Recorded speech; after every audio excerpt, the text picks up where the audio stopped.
Once upon a time. That is how you begin a fairy tale, and my story is very much a fairy tale. Here I am, young.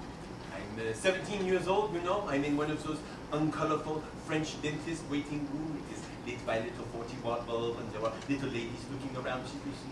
I open a magazine at a page. Suddenly, I freeze. I see something magnificent. I see something that inspired me. I see 2 towers. And the article says that one day those towers will be built. They're not even there yet. When they are, they will become the highest in the world. Now, I need that. I need this little tangible start to my dream, you know, but everyone is looking at me, but I need that page. And so what I do is, under the cover of Sneeze, I do, I turn the page, I tuck it up under my jacket, and I go out. Now, I would have a toothache for 2 more weeks, but what is that pain with comparison that now I have found my dream? On September 11th, 2001, we lost the World Trade Towers forever. But few people remember the first act against the towers, over 25 years earlier, when they were still finished being built. Under the cover of darkness, a team, false identification, snuck into each tower. Evaded guards made their way to the top. Here, they strung a wire between the 2 towers. On the morning of August 7th, 1974, at 7:15 a.m., Philippe Petit performed a daring, high-wire act above all of New York City. When asked why he performed the stunt, Petit responded, "When I see 3 oranges, I juggle. When I see 2 towers, I walk." Often hailed as the artistic crime of the century, the act and the following literature argue very simply that as long as your dreams do not harm anyone else, you must follow them, stopping at nothing, even going so far as to break the law in order to accomplish them. They are, after all, your dreams. And on white, Philippe Petit. So here I am, I'm back in Paris, you know, and slap in the face. I open up a newspaper at a page, and the Twin Towers are built. So I climb up to the roof of my little house and I scream at the top of my lungs, "I am coming, America!" As soon as I get off the subway, I go up the stairs. I see that.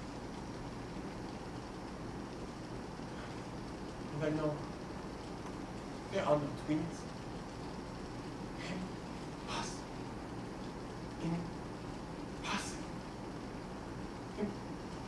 It is clearly impossible. Not only to walk across, but I had hardly thought of it, but to bring like a ton of equipment up. To read in secret for several hours, it was clearly beyond human scale.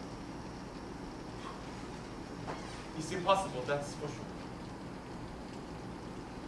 So, let's get started. Now this, we know, that legally we cannot do it, you know? We cannot go to them and say, may I put a little string on top of your World Trade Center, you know? Because they will look at you and laugh and say, get out. That was what attracted me to the idea, you know? To do something that not only doesn't hurt anybody, but actually gives something to somebody. It's against the law, but not wicked. So here I am, back in New York, and I'm spying on the towers, day and night. And I'm filling up little exercise books with all of my little notes and my doodlings. And at some point, I'm so into taking my notes that I forget it is a construction site. And so I don't see one little nail sticking out of one plank. And right there, 3 days in bed. Here I am, crutches, thinking I am incapacitated. No. He's wonderful. A human being on crutches. The universe is his, you know. The gods opened the door for me. To say, hey, take your time, you know, sit down, relax. No one asked me for ID. No one says, hey, what are you doing here? So, now that my feet is being repaired, you know, I'm using the crutches a lot more. And sometimes you would see a man being with his crutches and leaning them against the wall, going over to measure something, then coming back and being with his crutches. The World Trade Towers are extraordinary. You see, it's 200 feet between them, so how do you get a cable from one tower to the other?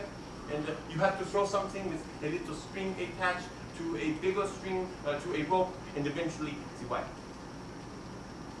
I began my career as a young, self-taught wire worker with a dream, not so much of conquering the universe, but as a poet, conquering beautiful stages.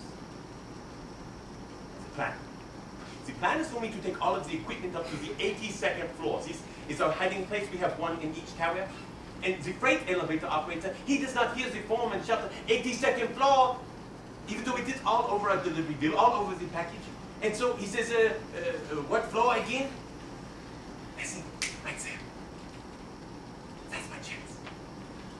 So I say very clearly, 104. And he says, okay, whatever, you know, watch your hands. And right. The gates clang shut. And we are going all the way up. And it is a rise toward heaven. Here we are, right here, floor 104. Is all of our equipment. And so now, we begin to unload. And as we do this, I look up and I hear a guard coming. And I look down and I find a top. And I grab Jean-Francois and I throw him underneath the top. And he says, yeah! And the guard comes over. As he sees us. As he hugs us. As he sings top. He has a crank on his walkie-talkie. He has a crank on his cigarette. It feels like he's leaning on my ear and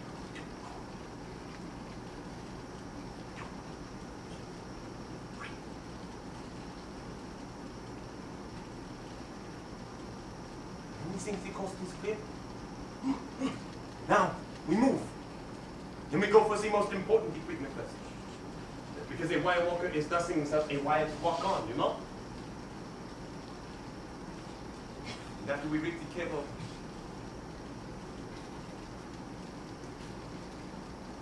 well, I'm standing on the edge of the world. And there is no fence, no net, no nothing.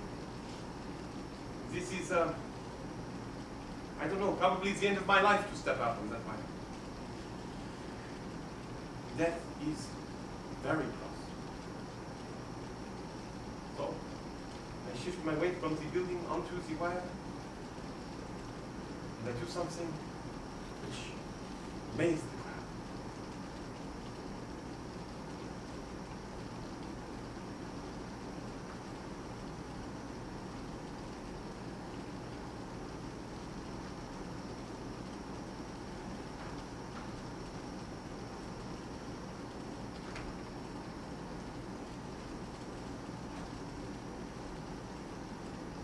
So, I could hear them. I was among them. I could see them. I could hear them murmur. If I die, what a beautiful death.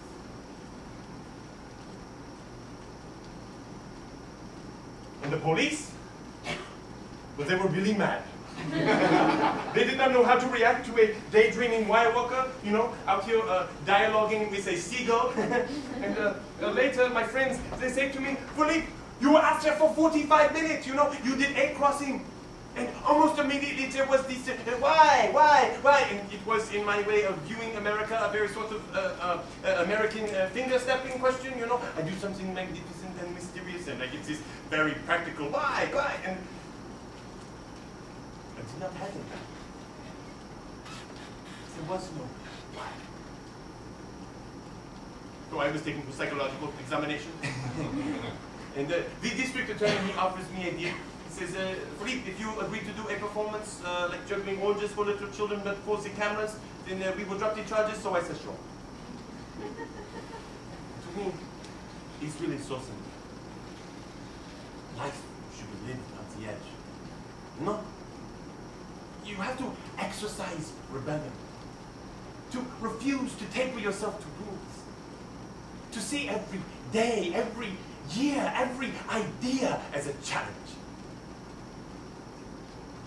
then you're going to live your life on a tight rope.